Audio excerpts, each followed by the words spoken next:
മുഖ്യമന്ത്രി പിണറായി വിജയനോടുള്ള കേരള രാഷ്ട്രീയത്തിൽ നിന്നുയർന്ന ചോദ്യങ്ങളുടെ ഉത്തരം രണ്ടാഴ്ച മുമ്പ് മറ്റ് ചാനലുകളിലൂടെ കേരളത്തിലെ ജനങ്ങളൊക്കെ കണ്ടു.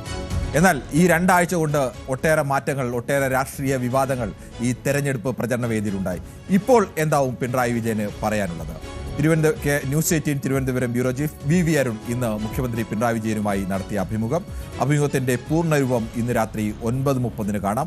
മുഖ്യമന്ത്രി പറഞ്ഞ പ്രധാനപ്പെട്ട നിലപാടുകൾ ഇവയാണ്. ഇടതുപക്ഷത്തിനെതിരെ ന്യൂനപക്ഷ കേന്ദ്രീകരണം ഉണ്ടാകില്ല. ഇടതുപക്ഷത്തിന് ന്യൂനപക്ഷങ്ങൾക്കിടയിൽ ഇപ്പോഴും നല്ല സ്വീകാര്യത ഉണ്ട്. പ്രധാനമായും UDF പറഞ്ഞിരുന്ന ഒരു വിഷയം അതുതന്നെയാണ്. മറ്റൊരു പ്രധാന വിഷയം, ഒരു സീറ്റ് പോലും BJPക്ക് കിട്ടില്ല എന്ന് അദ്ദേഹം ഉറപ്പിച്ച് പറയുന്നു. കഴിഞ്ഞ തവണ പൂട്ടിക്കും എന്ന് പറഞ്ഞതുപോലെ തന്നെ അദ്ദേഹം പറയുന്നു.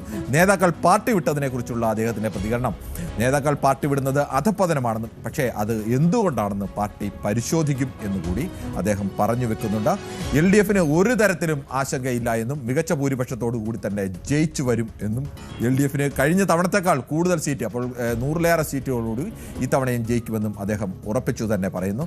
എന്തായാലും അദ്ദേഹത്തിന്റെ രാഹുൽ ഗാന്ധിക്കും അദ്ദേഹം ചില മറുപടികളും ഒക്കെ അദ്ദേഹത്തിന് നൽകുന്നുണ്ട്.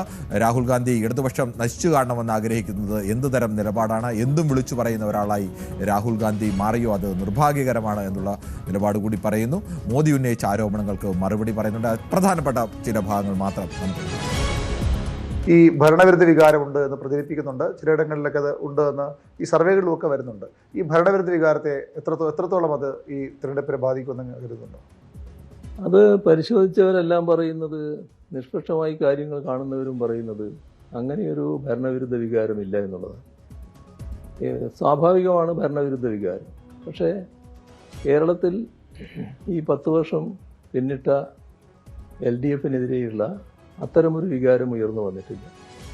എല്ലാ ഘട്ടത്തിലും ഈ ഭരണവിരുദ്ധ വികാരം എന്നൊരു സംഭവം ഉണ്ടായിട്ടില്ല. അത് ബോധപൂർവം ഉയർത്തിക്കാട്ടുന്ന ഒരു കാര്യം മാത്രമാണ്. ഇല്ലാത്തൊരു കാര്യത്തെ ഉണ്ട് എന്ന് വരുത്താൻ വേണ്ടി നടത്തുന്ന പ്രചരണമായിട്ട് മാത്രമേ കാണാൻ സാധിക്കൂ. കൂടുതൽ വാർത്തകൾക്ക് News 18 Keralam YouTube channel subscribe ചെയ്യുക.